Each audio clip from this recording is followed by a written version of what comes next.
Greetings and bienvenue, Midnight Crew. Thank you for returning to this broadcast, and welcome to new viewers joining us for the first time. If you like a video, then feel free to subscribe. I've got something. Before I begin, I'll provide some background info. I have Ukrainian and Romanian heritage, which is a pretty nice combo, and I was born in Ukraine. Basically, my home village lies not too far from the Romanian border. During the Soviet era, the border was even closer, and my dad as a kid used to screw with the border guards. He'd throw rocks near the barbed wire fences to sound alarms and shit. Mind you, this is in the Carpathian mountain region, so you have dense forests and misty weather most of the time. During the Iron Curtain, the border patrols would do routine checks around the border in groups of about 4 or 6 guys. Each group would have a K9 unit for tracking. There also was a fine, powdered sand a couple of meters in width around the fences, which made it easier to spot tracks. So basically, these were super simple and very effective divide-and-conquer agile units. I don't want to hear any bullshit about a giant alcoholic army forming a Soviet human shield wall stereotype. Anyway, eventually some border guards befriended my dad. He was around 16 or 17 at the time, and they used to tell him stories about strange stuff that happened in those woods. Sometimes, in the middle of the night, the dogs would start randomly barking at some faint red eyes in the forest. But the eyes weren't eye level. They would be 5 to 15 meters above the tree line. In some cases, the dogs would even hide under the beds or behind furniture for no apparent reason. Some border patrols would say they felt they were being watched and followed, but they'd never find any evidence proving it. Now back at the village, strange sightings and occurrences were sort of a normal part of daily life. The villagers would just chalk them up to Nechiktaya Kila, Unclean Forces, and not really give a damn. One time, a woman who's probably related to me in some way or another was crossing a field to get home from another part of the village. It was getting late and the last rays of sunlight were disappearing. So she's walking on this dirt path and hears a baby crying. It's very faint, as if it's far away, but it starts getting closer and closer. Eventually, the sound of the baby was so close enough that she expected to hear other sounds, like grass moving or bushes rustling, or anything indicating that somebody was walking around. But all she heard was the baby's cries, very close and growing closer. She instinctively noped out of there and ran as fast as she could back to her home. Some people that I talked to about it told me it sounded a lot like some sort of Wendigo or skinwalker trap. But this is Eastern Europe, so I don't think that was the case. Whatever it was, the woman said that it was close enough that she would have been able to see it if it wasn't so dark out. The village of Zelenoye is just another one of the thousands of nondescript tiny villages which can be found hidden away here or there in the dense evergreen forests of Siberia. Indeed, from the main road you wouldn't even know a town existed if not for the tiny, poorly maintained dirt road and handmade sign. Not much of an indication that at least a dozen or so people lived in the dense wood, but at least enough for a postal worker to know about. The town itself is not the topic of this story, though I could probably spend at least a week recounting the various local legends and superstitions that thrive in that tiny, closed society. It was about the end of January when my girlfriend's brother, Alexei, suggested that I might enjoy a visit to an abandoned train station. He knew I had a particular interest in urban exploration, left over from my days in California. After one of Babushka's various story nights where she would recount the local folklore, she mentioned members of the family who had worked for the local police and who had reported ghostly figures and sounds from inside closed-down depots. For decades, it was a common pastime for the imperial family to send undesirables by train, coach, or by foot into exile deep into Siberia. Many of those locations still exist, and one of them is a short way from a tiny village called Zelenoye.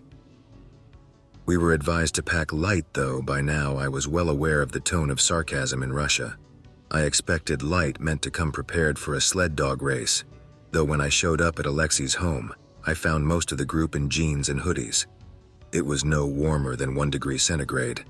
I pictured a quaint little town locked among the pines, snow hanging heavy on the branches, and children and villagers milling about preparing their wares for a farmer's market. Nope, totally wrong. The turnoff for the village quite literally is a notch in the tree line, with a dirt road meandering through.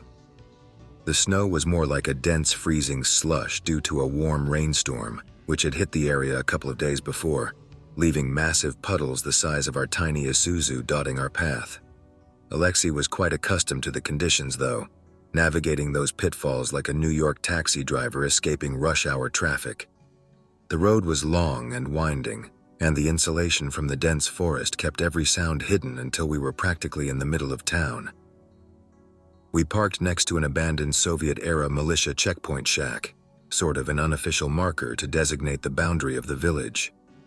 The trip from the main paved road to this location took almost an hour to traverse, though it was only about 2 kilometers in distance. Strapping on our backpacks, we made out in a seemingly random direction. There were no markers and no trails to guide us. Only the experience of Alexei, our guide who had been to this spot before.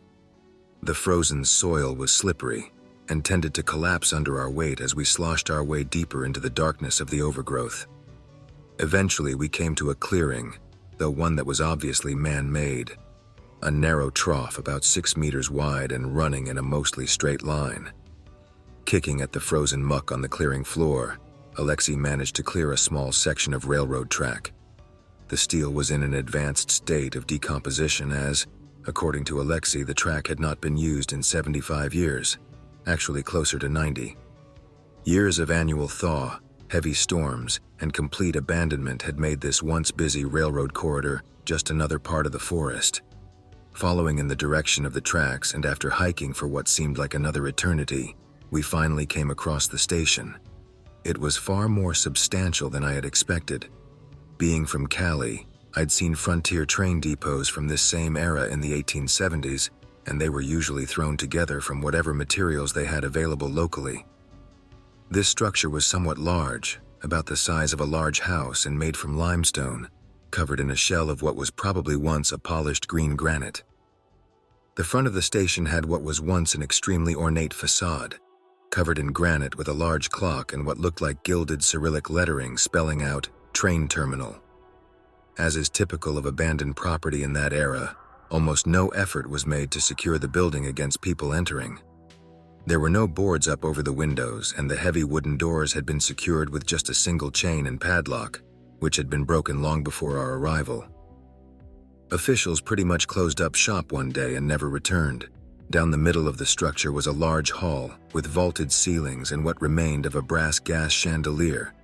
At some point in the early Soviet era, they had hastily converted this room to electricity with exposed wires dangling from holes in the plaster and drooping in long, menacing loops toward the floor, cobbled together with a tarnished electric light fixture here or there. Along either wall were rows of benches, still showing their antique lacquer and highly decorative iron scrollwork feet and armrests. This was obviously the waiting room, with 2 large platforms on either end. The platforms were at one point glassed in, though the heavy handmade glass panels had apparently rotted from their sashes and collapsed inward years ago. The platforms, through years of exposure to the harsh Russian elements, were sad, sunken pits with rotten planks growing small ferns and mushrooms. We didn't try to make our way out there as the flooring was dubious to begin with. At the back of the long central waiting area was the ticket booth and a door leading to a set of spiral stairs. Taking the stairs up, we found the old station master's residence along with storage for the station's supplies and large brass kerosene tanks which still had something in them. Also in this room we found a series of tickets and ticket stubs, the dates on them ranging from 1880 to March of 1929. Of course, I wanted to keep them, but was told by the others in the group that taking things from haunted places was very bad luck. "Things will follow you," they said over and over again. I, of course, was thinking, souvenir. I ended up taking their advice and left empty-handed. The upper floors, being a residence, had a lot of personal touches. Framed black and white photos on the walls, brass candlesticks still sitting on the mantel of a coal fireplace. In the main room of the station master's apartment, we could hear what sounded like crying. It was rather loud, and something that none of us expected. So loud, in fact, that we all started searching, expecting to find someone lost and looking for their parents. It didn't dawn on us until after we had completed a search of the entire property that we were quite alone. Making our way back upstairs to continue our exploration, we heard the crying again. It definitely sounded like a child, and most of us swear they were saying something softly in Russian, though we couldn't make out the actual words. We took several shots with our phone cameras, hoping to capture an orb or a dark spot. Unfortunately, our moving around in these spaces kicked up considerable dust, and every image was hampered by clouds of it. If people are interested, I'll see about posting a couple of the images here. Maybe you'll catch something we didn't. After coming back downstairs, we explored the main hall, waiting area. The sensations in this room were profound. The air felt heavy, like we were actually at the bottom of a swimming pool. The weight of the invisible water pushing down on us from all sides. One of Alexei's friends who had come along on our adventure had to leave the room as he was feeling quite unwell. He stood outside in the sub-zero temperatures for over an hour while we continued to look, unwilling to come back inside. The room had an overpowering smell of wood aged for over a century. The same smell you get after opening a long closed cedar chest or walking into a store in an old west town. It was a powerful odor that we actually didn't get used to over time, and our clothing carried the smell with us after leaving. Near the back, however, just around the gate to the ticket booth, the smell changed. The only way I can describe it is a dense floral perfume. It was the dead of winter, and although small shrubs and ferns were scattered around the property, inside and out, there were no flowers. We couldn't find any bottles of chemicals or anything else in the area that would account for it. We generally agreed it smelled like a commercial product, something created rather than natural to the area. We even walked around behind the station, to the point outside just opposite the location in the ticketing area, but could smell nothing. On the way back to the car, we took the long way around and passed through the village. It was different, to say the least. If any of you have ever seen the early 90s TV series Twin Peaks, imagine that show, dubbed in Russian, filmed in a village of maybe 20 people. Sitting in the car, desperately trying to get feeling back in my legs as we bumped and jostled down the road back to civilization, it really hit me for the first time. Babushka had been telling me about all these ghost stories, and had warned me many times that ghosts were simply part of everyday life in this part of the world. I finally understood what she meant.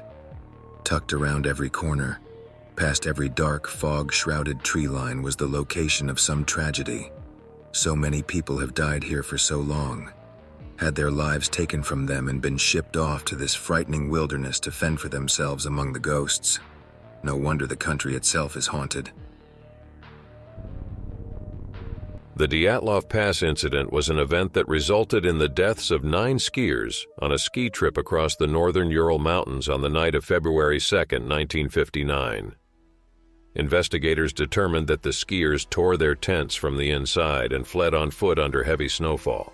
The bodies showed no signs of struggle, but 2 victims had fractured skulls and 2 broken ribs. Experts determined that an unknown compelling force had caused the deaths. The original group consisted of 8 men and 2 women, most of which were students or graduates of Ural Polytechnic Institute. All members were experienced in skiing on mountain expeditions. The goal of this expedition was to reach a mountain 6 miles away from their starting point, 2 miles away from the incident. They started on January 27th in the city of Vizhai. The next day, one of the members, Yuri Yudin, was forced to go back due to illness.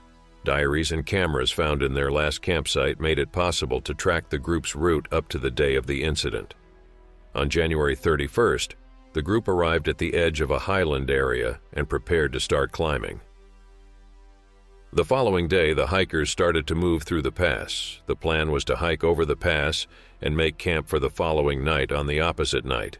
But because of weather conditions, they lost their direction and deviated west, up towards the top of Kholat Syakhl. When they realized their mistake, the group decided to stop and set up camp there on the slope of the mountain, rather than move 1 mile downhill to a forested area which would have offered some shelter from the bad weather. Before leaving, Dyatlov, leader of group, had agreed he would send a telegram to their sports club as soon as the group returned to Vizhai. It was expected that this would happen no later than February 12th, but Dyatlov had told Yudin, before his departure from the group, that he expected to be longer. When the 12th passed and no messages had been received, there was no immediate reaction, as delays of a few days were common with such expeditions.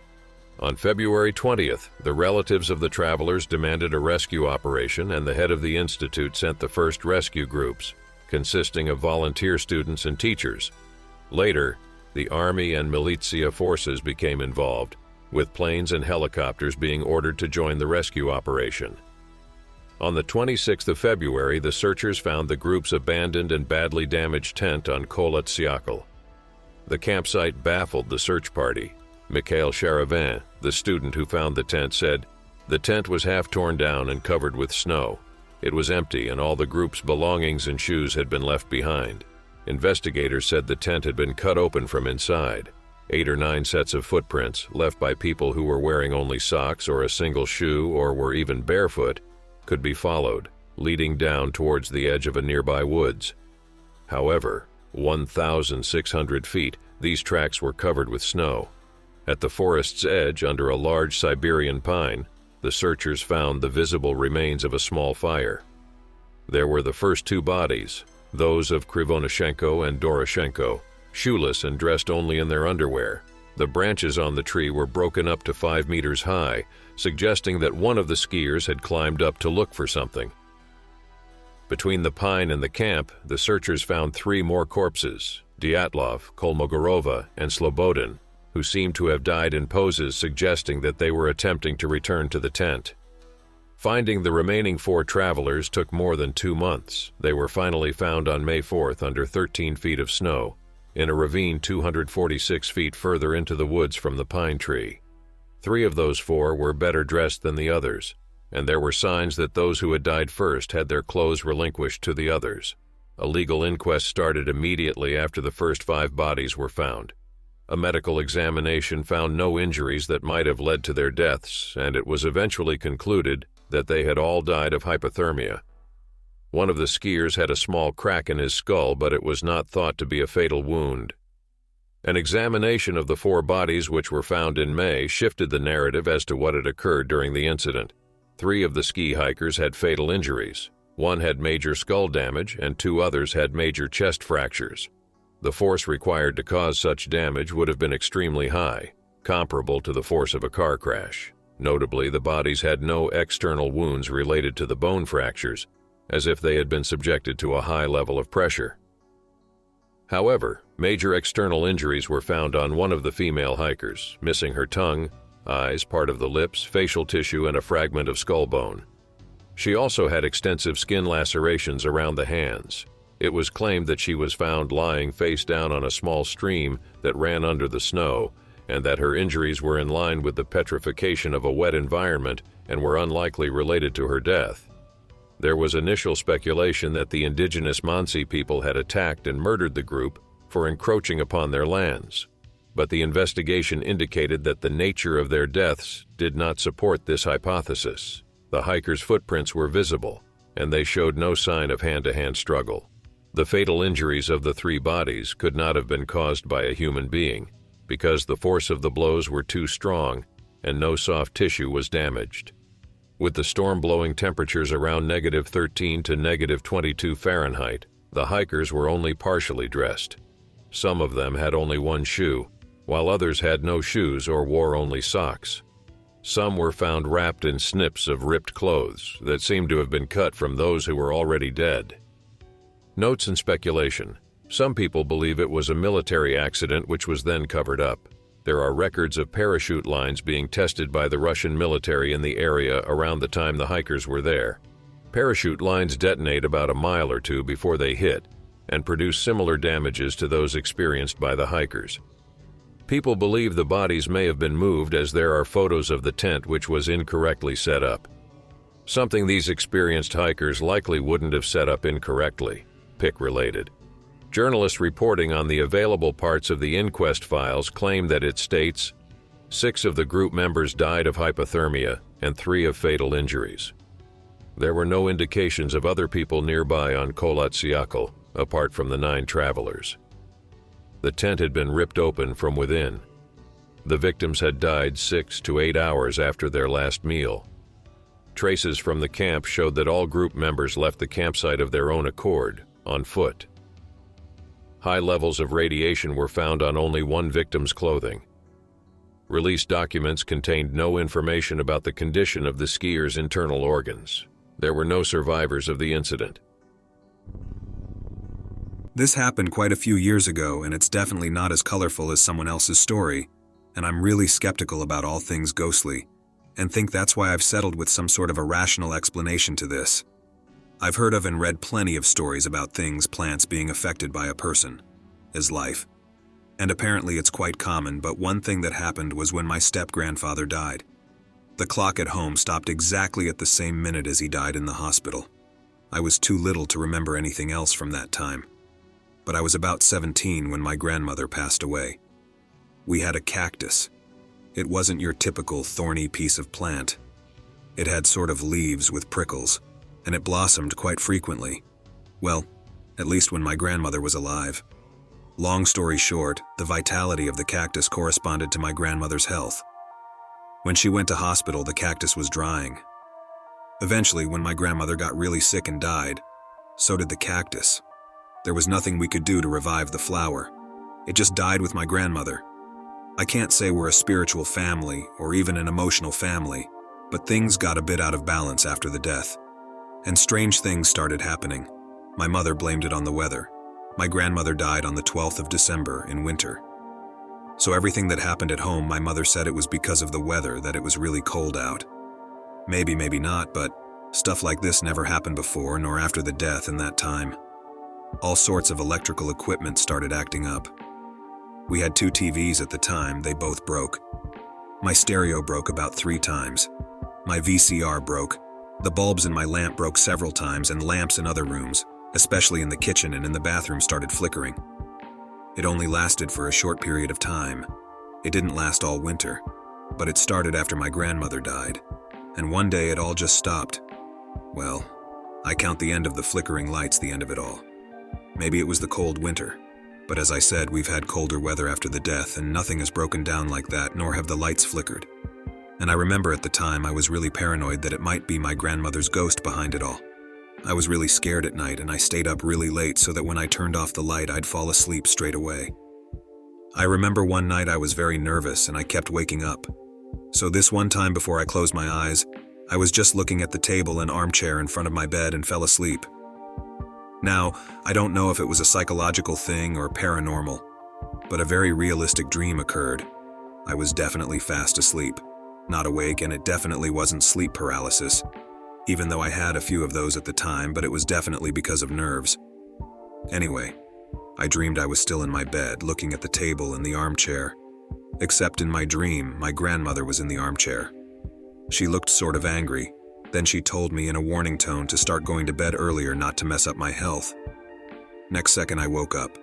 I was sort of relieved but scared at the same time, since I didn't know if it was really my grandmother talking to me, or if it was just my imagination looking for a way to calm down. I started going to bed at a decent hour. Funny thing is, when my grandmother was still alive, we used to joke about her haunting. We just kept saying, whatever happens, don't come to haunt us, 'cause it'll freak us out. I hope that you enjoyed tonight's broadcast. If you enjoyed tonight's story, then please subscribe to the channel, as more green texts will appear daily. A new broadcast will appear when the clock strikes midnight Central Time.